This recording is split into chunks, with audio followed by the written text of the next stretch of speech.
Vamos lá então. Vamos começar alguns detalhes do texto.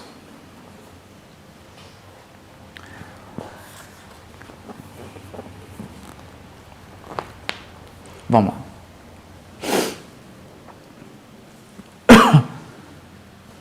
Primeira questão que a gente vê no capítulo 1 é que a criação tem um processo. Tem um padrão. Qual que é o padrão? O padrão é o seguinte.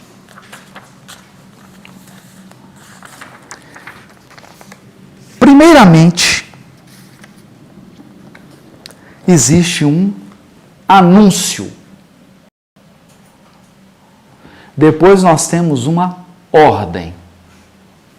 Depois nós temos uma separação, alguma coisa é separada. Depois tem uma informação, é dada uma informação. Depois algo recebe nome. É feita uma avaliação, um controle de qualidade. Depois nós temos um arcabouço ou uma estrutura cronológica. Então vamos lá, vamos com calma.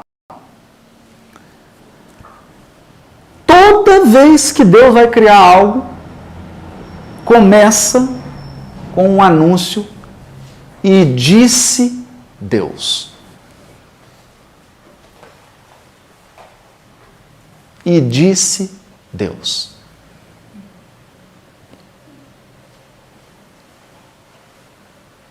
Importantíssimo isso aqui. É sempre assim.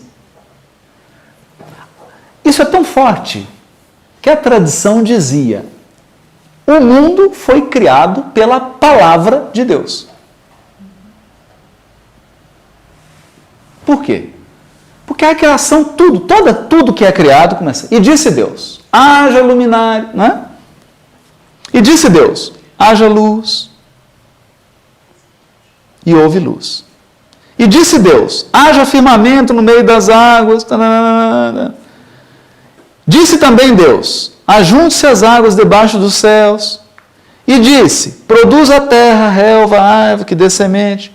Disse também Deus: haja luzeiros no firmamento. E os colocou. Disse também Deus: povoe-se as águas de enxames de seres vivos e voem as aves. Disse também Deus: produza a terra seres viventes. Também disse Deus: façamos um homem à nossa imagem e semelhança. E disse Deus ainda: eis que vos tenho dado todas as ervas que dão semente. E havendo Deus terminado no sétimo dia sua obra que fizer, descansou. É importante a gente observar isso. Tudo que é criado começa e disse Deus. Mas qual que é a importância disso? Então vamos lá começar, aos pouquinhos. Disse Deus significa que basta Deus dizer que as coisas acontecem. Só que aqui tem um aspecto bonito. O mundo, ou tudo, foi criado pela palavra de Deus. Acontece que quando a gente começa a ler o Velho Testamento, os textos começam a falar da palavra de Deus como se a palavra de Deus fosse um ser e não uma emissão sonora. Então tem textos dos profetas, por exemplo, Jeremias, que disse assim: e a palavra de Deus foi até Jeremias. Não, como assim? E conversou. Tem uns que dizem assim: e a palavra de Deus foi até lá para julgar e condenar. Para curar, para abençoar, para confortar. A palavra. Então, a palavra de Deus é um som ou é um ser?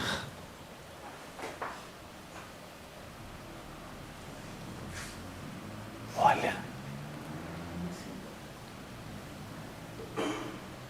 Pois bem, palavra, quando, davar, né? Quando é traduzida para o grego, a palavra é logos. E o Evangelho de João começa com uma grande revelação espiritual. Que a palavra de Deus, o Verbo de Deus, se fez carne e habitou entre nós. E o Verbo de Deus é um ser. E ele recebeu na terra o nome de Jesus.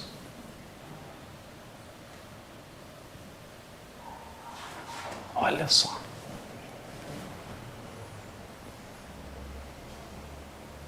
Olha que interessante. Essa é a interpretação. Então, se alguém perguntar assim, qual que é a interpretação de "e disse Deus"? Sabe qual? E o Verbo se fez carne e habitou entre nós. Agora, essa interpretação é Remes, é Darash ou é Sod? Eu acho que é Sod. É o mais alto nível espiritual de interpretação. Aqui João foi longe, longe, muito longe. Foi tão longe que ninguém aceitou.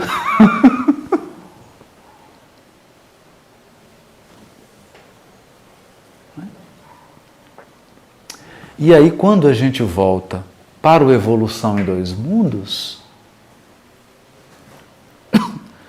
André Luiz fala das inteligências divinas que estão em processo de comunhão indescritível com Deus, comunhão indescritível, ou seja, não tem nenhum encarnado na Terra, não tem nenhum espírito na esfera de André Luiz capaz de descrever como é o processo de interação, de comunhão de um Cristo com Deus. Não tem como descrever. Nós não temos cognição para entender isso. É algo muito além. Agora, a gente consegue entender, por exemplo, altos níveis de comunhão. Uma mãe, acontece um acidente com o filho, onde ela está, ela sente uma coisa e fala assim: ai meu Deus, meu filho está em perigo. Não é? Quando você ama profundamente uma pessoa, fulano não está bem, vou ligar para ele. Não está bem, aconteceu alguma coisa. Que já é uma comunhão extraordinária. Isso não é nem 0,5% do que é uma comunhão de um Cristo com Deus.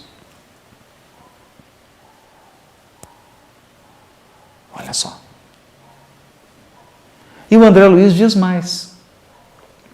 Que Deus transforma essas inteligências divinas, não são mais inteligências humanas. Cristos não são anjos. Os anjos estão no jardim da infância do Cristo. Quem diz isso é São Luís, na Revista Espírita de 1868, mês de fevereiro. Quando você se torna um espírito puro, você começa a entrar no primeiro degrau da escala do que é um Cristo.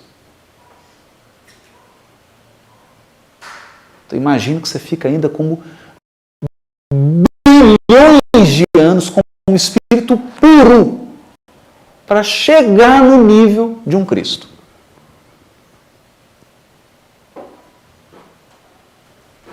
O próximo ao nível de Cristo.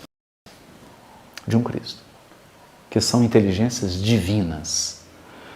E eles são, aqui vem a palavrinha mágica, diz André Luiz, os executores da vontade divina. Eles são o Verbo. E disse Deus. Então Deus manifesta, eu quero isso, e isso acontece, porque tem um Cristo que executa. Um ou vários. Um ou vários. Isso é só e disse. Então, vamos voltar? Vamos lá. Quem está anotando? Versículo 3. E disse Deus. Versículo 6. E disse Deus.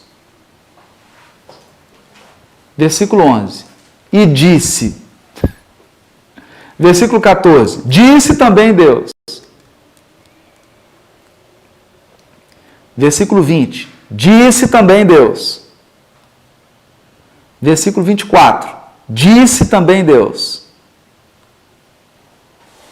Versículo 26. Também disse Deus.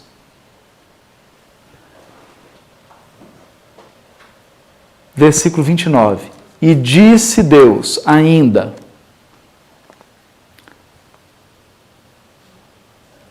Depois eu acho que parou de dizer, né? Deixa eu ver se tem mais disso aqui. Não tem. Agora, esse e disse ainda, e disse também, isso é só no português, que em hebraico é Vaiomer Elohim, e disse Deus. E disse Deus, repete, e disse Deus, e disse Deus, e disse Deus, e disse Deus. Vaiomer Elohim, Vaiomer Elohim, Vaiomer Elohim, Vaiomer Elohim. Então, a hora que você disse Deus, está começando algo novo. Só para a gente entender. Já estamos picando o capítulo 1. E disse Deus, pode saber que tem coisa nova. Então, nós podemos dividir os blocos e disse Deus. Bloco 1, bloco 2, bloco 3, bloco 4. Adivinha quantos blocos? Quem adivinha? Adivinha quantos? 5? 7 blocos. Alguém esperava algo diferente? Não dá para esperar. 7.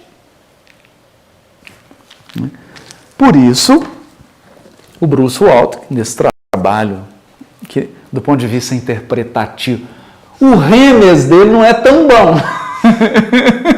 Nem o Derash, e muito menos o Sódio. Mas o Pechat dele é ótimo. O nível literal e literário, aliás, os protestantes são muito bons nessa parte, né? O nível Pechat deles é impecável, na maioria dos casos. Então, ele está dizendo, toda a criação começa com um dizer, com um anúncio, com uma fala. E disse Deus. E nós sabemos agora que a palavra de Deus são os Cristos. São os seres que executam a vontade de Deus. E agora eu tenho uma notícia ruim para dar. Felizmente. Deus não tem mão.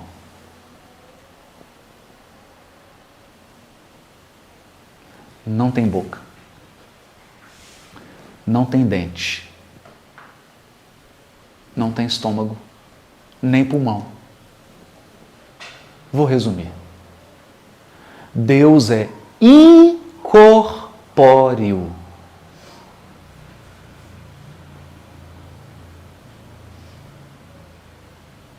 Incorpóreo. E os espíritos puros também.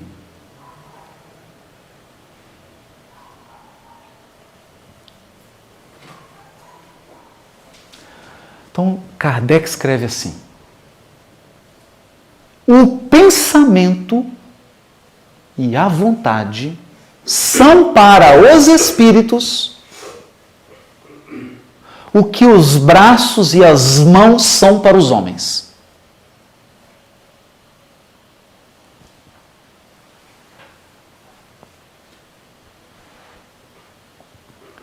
Então vamos lá. Eu quero pegar esse livro. Então, eu sou um espírito puro. Livro, vem. Não sou um espírito puro, está provado. Eu sou um espírito corpóreo, um espírito imperfeito, Estou em processo de aperfeiçoamento, dependo da natureza material para me aperfeiçoar. Então eu tenho mão e braço. Peguei. Eu contei esse caso que foi muito engraçado. Quando eu fui fazer o pré-operatório para o joelho, né, fui no Dr. Oswaldo Eli. Aí eu cheguei muito divertido, né? Fez lá o exame cardiológico, cardiologista, né? E falou, tá tudo bem com o seu coração e tudo, mas já descobriu por que deu problema no joelho? Falei, acho que rompeu. Não é isso que eu estou perguntando. Você descobriu qual que é o problema psíquico que você tem que fez o joelho machucar? Não, não pensei. Mas tem que pensar. Eu falei, tem. Por que a gente tem corpo, Haroldo? Senão a gente seria uma bola. Se tem joelho direito, tem joelho esquerdo, tem braço, tem mão, tem olho, porque cada coisa significa uma função psíquica. Se o seu problema no joelho direito, tem algo no seu psiquismo que está com problema.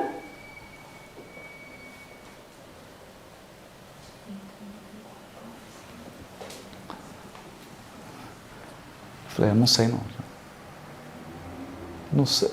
Eu não sabia nem que eu tinha joelho direito. Só depois que ele deu problema que eu fui pensar nele. Eu falei, tem que pensar, vou te dar um livro, você lê. Vou te indicar um livro. Fala sobre essas coisas. Você precisa entrar nisso. Precisa entender o que está acontecendo. Porque o dia que nós não precisarmos mais de corpo para mostrar para a gente o que está acontecendo dentro, nós não vamos ter corpo. Seremos incorpóreos, como são os espíritos puros, incorpóreos. Não tem joelho. Mas pensa, não tem intestino. Olha que coisa boa. Tem vantagens. Não tem limitações. Então, enquanto nós temos um corpo, uma corporeidade, é que as nossas funções psíquicas estão distribuídas no corpo. Nos chakras, nas partes do corpo. Agora, o espírito puro precisa disso. Então, para eles, o pensamento e a vontade é tudo. Eles fazem tudo. Tudo. Eles operam o fluido cósmico apenas com o pensamento e a vontade. Eles têm a vontade, pensam e acabou. Simples. Para todas as outras coisas, existe Mastercard. Não é? Mas o pensamento é vontade. Não é só para a gente, né?